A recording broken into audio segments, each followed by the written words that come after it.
ایک شخص کا بیٹا روز رات کو دیر سے آتا اور جب بھی اس سے باپ پوچھتا کہ بیٹا کہاں تھے تو بیٹا جھٹ سے کہتا دوست کے ساتھ تھا۔ ایک دن بیٹا جب بہت دیر سے آیا تو باپ نے کہا کہ آج ہم آپ کے دوست سے ملنا چاہتے ہیں۔ بیٹے نے فوراً کہا ابا جی اس وقت ابھی رات کے 2 بجے ہیں، کل چلتے ہیں۔ تو ابا جی نے کہا نہیں، ابھی چلنا ہے، آپ کے دوست کا تو پتہ چلے۔ جب اس کے گھر پہنچے اور دروازہ کھٹکھٹایا تو کافی دیر تک کوئی جواب نہ آیا۔ بالآخر بیلکنی سے سر نکال کر ایک بزرگ نے، جو اس کے دوست کا باپ تھا، آنے کی وجہ دریافت کی۔ تو لڑکے نے کہا اپنے دوست سے ملنے آیا ہے اس وقت۔ ہاں تو وہ تو سو رہا ہے، چچا آپ اس کو جگاؤ، مجھے اس سے ضروری کام ہے۔ مگر بہت دیر گزرنے کے بعد بھی یہی جواب آیا کہ صبح کو آ جانا، ابھی سونے دو۔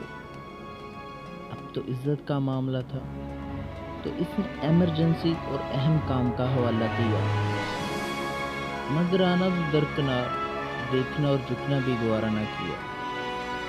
باپ نے بیٹے سے کہا کہ چلو اب میرے ایک دوست کے پاس چلتے ہیں جس کا نام خیر دن ہے۔ دور سفر کرتے اذانوں سے ذرا پہلے وہ اس گاؤں پہنچے اور خیر دن کے گھر کا دروازہ کھٹکھٹایا، مگر جواب نہ آیا۔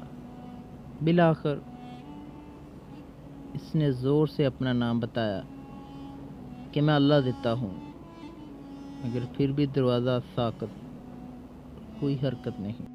اب تو بیٹے کے چہرے پر بھی فاحشانہ مسکراہٹ آ گئی، لیکن اس لمحے لاٹھی کی ٹھک ٹھک سنائی دی اور دروازے کی زنجیر اور کنڈی کھلنے کی آواز آئی۔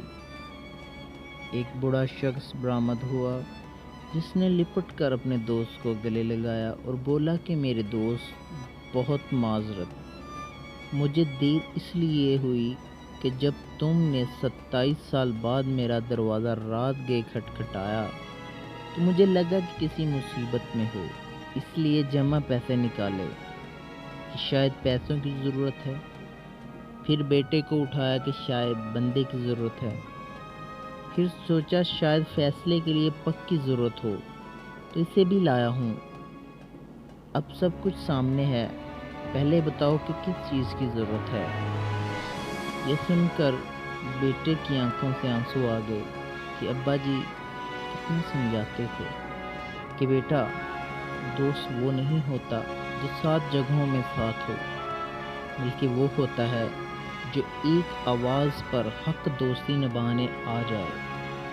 آج بھی کئی نوجوان ایسی دوستی پر اپنے والدین کو ناراض کرتے ہیں، باپ کے سامنے اکڑ جاتے ہیں۔